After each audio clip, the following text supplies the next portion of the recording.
വേങ്ങര ടൗണിൽ ഒരു ദിവസം ഇങ്ങനെ കറങ്ങുകയാണ്, വട്ടം കറങ്ങുകയാണ്.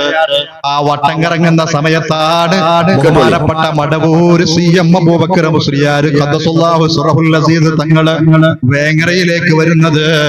ആളുകളൊക്കെ പറഞ്ഞു, കോയപ്പാപ്പ വേങ്ങര അങ്ങാടിയിലൂടെ കറങ്ങുകയാണ്, വട്ടം കറങ്ങാണ്.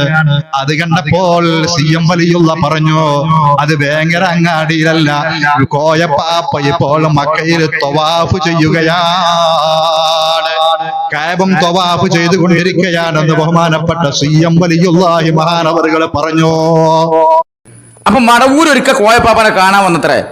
ഒരു തലക്ക് വെളിവില്ലാത്ത ഒരാളെ വേറെ തലക്ക് വെളിവില്ലാത്തവൻ കാണാൻ വന്നു. അങ്ങനെ വന്ന സമയത്ത് കോയപ്പാപ്പ വേങ്ങര ടൗണിൽ ഇങ്ങനെ കറങ്ങുകയാണ്. അങ്ങാടി നിങ്ങൾ ഇങ്ങനെ നിന്നിടന്ന് വട്ടം കറങ്ങുകയാണ്. തല ഏതായാലും കറങ്ങിക്കൊണ്ടിരിക്കുള്ളൂ. അപ്പൊ ശരീരം ഇങ്ങനെ കറങ്ങുകയാണ്. കറങ്ങിയപ്പോ മടവൂരിന്റെ വക വ്യാഖ്യാനം എന്ത്? കോയപ്പാപ്പ ഇപ്പോൾ കഅബം തവാഫ് ചെയ്തുകൊണ്ടിരിക്കുകയാണ്.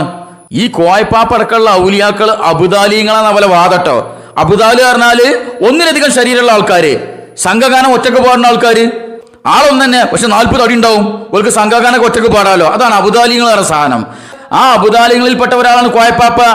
ആ കോയപ്പാപ്പ പിന്നെന്തിനോട് മൂപ്പര് ഒരു ശരീരം ഇവിടെ കിടന്ന് വട്ടം കറങ്ങണത്? മക്കത്തേക്ക് വിട്ട ശരീരം അവിടെ പോയി തവാഫ് ചെയ്താൽ പോരെ? ഇവര് സാധാരണ നിസ്കരിക്കാതെ മൂട്ടിൽ കയ്യും പൂത്തി കിടന്നുറങ്ങുമ്പോ, ജുമുഅക്കും ജമാഅത്തിന്റെ നേരത്തും ഇവൽ ഔലിയാക്കൾ മൂട്ടിൽ കയ്യും തിരികിട്ട് കിടന്നുറങ്ങുമ്പോ സാധാരണക്കാരെ ചോദ്യം ചെയ്യുമ്പോൾ എന്താ പറയല്?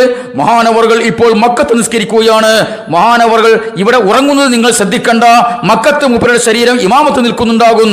അപ്പൊ അങ്ങനെ ചെയ്യുന്ന ആൾക്കാര് ഈ കഅബം തവാഫ് ചെയ്യാൻ എന്തിനാ കിടന്ന് കറങ്ങണത്? ആ ശരീരം കറങ്ങിയാ പോരെ? അപ്പൊ ഇത് അതൊന്നല്ല കേസ്. കോയപ്പാപ്പാക്ക് തലക്ക് വെളിവില്ലായിരുന്നല്ലോ. അപ്പൊ മൂപ്പരാൾ കിടന്ന് ഇങ്ങനെ കറങ്ങാണ്. കറങ്ങിയപ്പോ വേറെ പിരാന്തന്റെ വക ഒരു വ്യാഖ്യാനം, മൂപ്പർ ഇപ്പോൾ കഅബം തവാഫ് ചെയ്യുകയാണ്. എങ്ങനെ ഉണ്ടാവും?